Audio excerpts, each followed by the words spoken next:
Picture the scene. It's a Tuesday morning, but it's not the Tuesday you're used to. Not at all. You're not rushing for a train. You're not scraping ice off a windshield. You're definitely not staring at a gray skyline. No, you are stepping out onto a terrace. And the air is warm, humid, but in that really, pleasant tropical way. And right in front of you is the Andaman Sea. Turquoise water, swaying palms, the whole 9 yards. It's the ultimate tropical fantasy, but here's the thing about fantasies.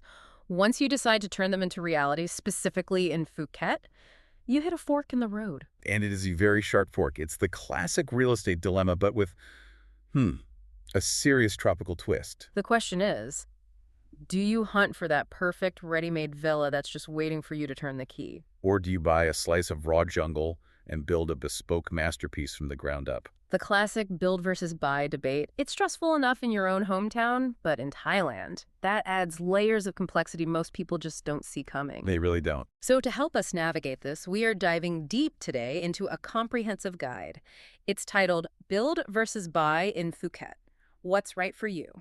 And we're not just speculating here. We're leaning on some serious on-the-ground insights from Ocean Worldwide. Right. They're a luxury real estate agency that's been based in Phuket since 2004. That's over 2 decades, which in real estate years is basically a lifetime. It really is. And specifically, we're drawing on the expertise of Sandra O'Neill, the director of the agency. Her team has guided thousands of families and investors through this exact process. They've seen it all.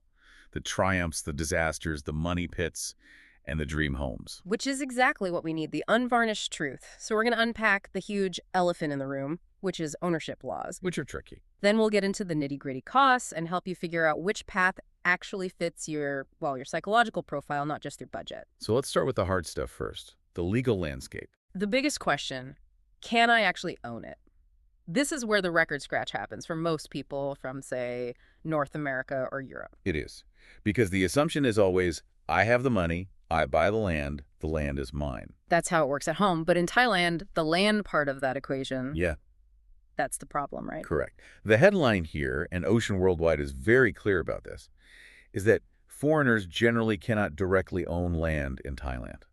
Okay, so that sounds like a dead end. But obviously foreigners do have homes there, so how are they doing it? Well, the guide outlines 3 main solutions. Let's start with solution A, the leasehold agreement. Leasehold. Right. This is the most common route for villas. Think of it less like a standard rental and more like a registered long-term asset. You get a lease on the land, typically for a 30-year term. I have to stop you there. 30 years. If I'm building a family home or retiring, 30 years feels like a long rental, not ownership. It feels temporary. It does sound short on paper, I agree. Yeah. But here's the nuance.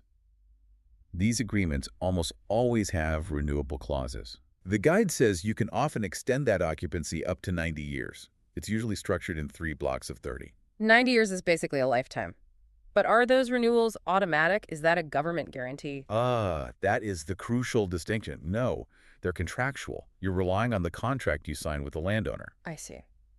But, and this is the key point, while you are leasing the land, you can actually own the building that sits on top of it. Wait, say that again? I own the bricks, the mortar, the pool, but I rent the dirt underneath it. Precisely. The structure is registered in your name. This gives you significant rights. You can sell the building, transfer the lease. It's a hybrid model that works for thousands. But you have to be comfortable with that separation. Okay, I get it. It's about reframing ownership. But for the person listening who's saying, nope, I want to control the land too, there's solution B, the Thai company structure. Yes. This is often whispered about as a loophole, but it's more complex than that. How does it work? Essentially, you set up a Thai limited company, and the company buys the land. Since a Thai company is a legal entity that can own land, and you control the company, problem solved. In theory. But there's a catch. A big one. The law requires that Thai shareholders hold at least 51% of the company's shares. You, the foreigner, can only own a maximum of 49%. So I'm paying for the land, but I'm a minority shareholder in the company that owns it. That sounds incredibly risky. It does. And this is where Ocean Worldwide is very emphatic. First, this cannot be a nominee structure. Meaning you can't just pay a few locals to put their names on the paperwork. Exactly. That's illegal. The government cracks down on that hard. The company has to be a legitimate operating business. So it has to file taxes, hold meetings, all that. Yes. And to protect your interest, You need a good lawyer to structure the voting rights so that your 49% of shares effectively give you control over the asset. Okay, so definitely not a DIY solution. This requires serious legal help. Absolutely. There. Don't even think about it without professional counsel. So if leasehold feels too temporary and a company feels too l- legally heavy, is there an easy button? There is. Solution C, the condominium. The condo. This is the only way a foreigner can have their name on a title deed for both the land and the unit. It's called foreign freehold. How does that work? It all comes down to the foreign quota. In any condo project, up to 49% of the total saleable floor area can be sold to foreigners as freehold. So as long as they haven't sold all the foreign slots yet, you're good to go. You're good to go. You get a title deed in your name, just like you would in London or New York. It's the simplest path. But you sacrifice privacy. Shared walls, shared pools. It's not that private jungle villa dream. Exactly.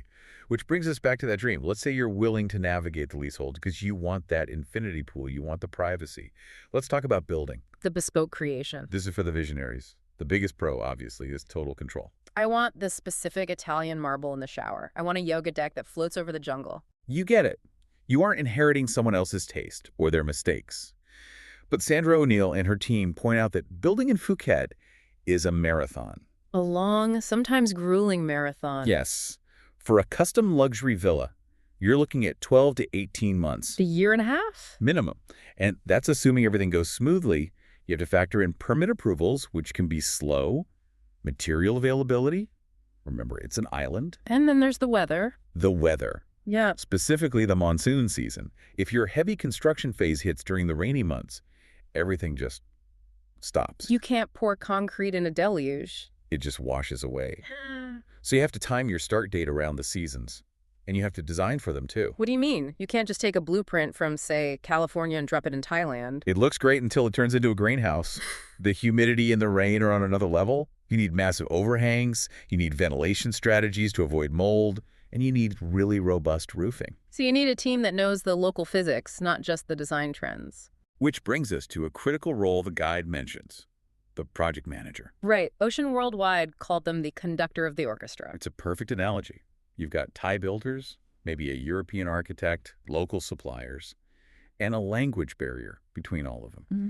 The project manager is the bridge. I can see the value, especially if I'm back home while this is happening. I can't be on site every day. Exactly. The guide says a good PM is worth their weight in gold. Without one, you risk huge mistakes. It's not an optional cost.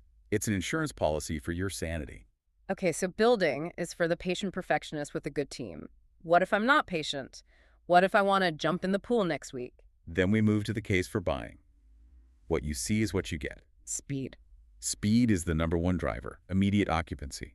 If it's an investment, you can start generating rental yield from day one. That's a huge opportunity cost for the build. 18 months of zero income while your capital is tied up. Exactly. Plus, there's the infrastructure. Established neighborhoods already have roads, electricity, internet. Oh, right. If I buy a raw plot of land, I might have to pay to bring power lines in myself. Often, yes. And that's not cheap.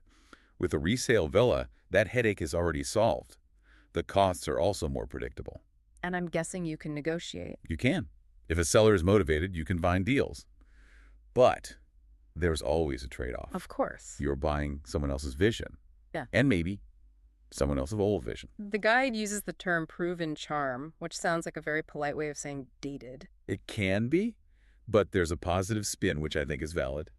If a house has stood for 10 years and looks good, you know it was built well. It's been stress-tested by 10 rainy seasons. That's a great point. It's a survivor. You know the roof doesn't leak, but you might have to deal with, I don't know, brown tiles everywhere. Or hidden maintenance issues. Yeah. Proven charm can sometimes mean old pipes. Okay, let's talk numbers. What does the data from Ocean Worldwide actually say on costs? This is where the guide is so helpful. For building, they give per square meter estimates. Let's hear them. For a standard villa, good quality, solid but not a palace, you're looking at 30,000 to 45,000 Thai baht per square meter. And for a luxury finish. Then you jump. Yeah. 50,000 to 80,000 baht, or even more, per square meter. So for a decent-sized villa, that's a huge difference. It is. And remember, that's just the construction. It doesn't include the land, the architect, the permits, or the contingency fund. Which is essential. Absolutely essential. Now, compare that to buying. It's often cheaper upfront than a new build, But the guide warns about the fixer-upper trap. The renovation costs. Yes. They estimate renovations can range from, say, 5,000 pounds to over 50,000, so maybe 200,000 to 2 million baht, depending on the work. So buying isn't necessarily the cheap option if you plan to get the place. Not at all. What about financing? If I don't have all this cash just sitting around? This is a big reality check. Yeah. It is very, very difficult for foreigners to get mortgages from Thai banks. Really? Even with a work permit? It's rare. Most foreigners finance these by releasing equity in their home country. So, a loan against a property in London or New York, or just using savings. So in the resale market, cash is king. It really is. Okay, let's pivot to something that's becoming more important everywhere: sustainability. Yes, and Ocean Worldwide notes a real shift towards eco-friendly building. But it's not just for show. It's economic. How so? Electricity is expensive in Thailand. Air conditioning a huge villa costs a fortune. So solar panels are a big deal. They offer a direct ROI by cutting that monthly bill. Makes perfect sense. It pays for itself. Also, rainwater harvesting. And using local materials like bamboo or stone not only cuts transport emissions, it just fits the aesthetic. It feels authentic. It feels like you're in Thailand, not Miami. Exactly. Now, what about after the deal is done? I've built the house or I've bought it. What next? The guide makes a great point here about aftercare. The relationship shouldn't end when you make the final payment. You mean like warranties? Yes. If you build, you need a snagging list period, where the builder comes back to fix little things. Yep. And you need structural warranties. If you buy resale, you are your own warranty. Right. But for ongoing maintenance, the guide compares a tropical property to a classic car. I like that. How so? You can't just park it and forget it. The salt air, the humidity, the intense sun, it all accelerates wear and tear. You need a maintenance package. If you neglect it, the jungle takes it back. It does. But if you keep it up, you protect your asset. Okay, so let's wrap this up. We've looked at the laws, the costs, the timelines. If I'm listening to this trying to decide, what's the final verdict? The verdict from Ocean Worldwide is pretty clear. You choose building if you're a perfectionist. If you want a home that expresses your personality, and this is crucial, if you have patience. A lot of patience. Yeah. And you choose buying If you prioritize speed and predictability. If you want to move in now, see exactly what you're paying for, and avoid the stress of a construction site. It really is about your personality type as much as your finances. It is. Yeah. But there's one more provocative thought I want to leave you with. Go on. Consider your exit strategy before you even start. My exit strategy, I'm just trying to get in the door. I know, but think about it. Are you selling in 5 years, or is this your forever home? If you build a highly customized, really quirky dream home, it might be a nightmare to sell. Because nobody else wants your specific quirks. Exactly. A standard ready-made villa in a popular area often has a much more liquid resale market. It's a safer asset to flip. That is such a good point. Your personal dream home could be an illiquid asset if it's too niche. Precisely. Well, this has been a massive eye-opener. It's about so much more than just picking a pretty view. Absolutely. Sure. And as we said at the start, you do not want to navigate Thai regulations alone. You need local expertise. You really do. And that brings us back to our source. If you're serious about this, you need a guide who's been there for decades, like Sandra O'Neill and her team at Ocean Worldwide. They know how to help you avoid the pitfalls. They're the authority on this, whether you're just looking at listings or need serious advice on where to even start. You can check them out directly at oceanwwp.com. That's oceanwwp.com. Go take a look, even if you're just dreaming for now. It's always fun to look. It is. Thanks for diving deep with us today. Hopefully we've brought you one step closer to that Andaman sunset. Until next time. See you then.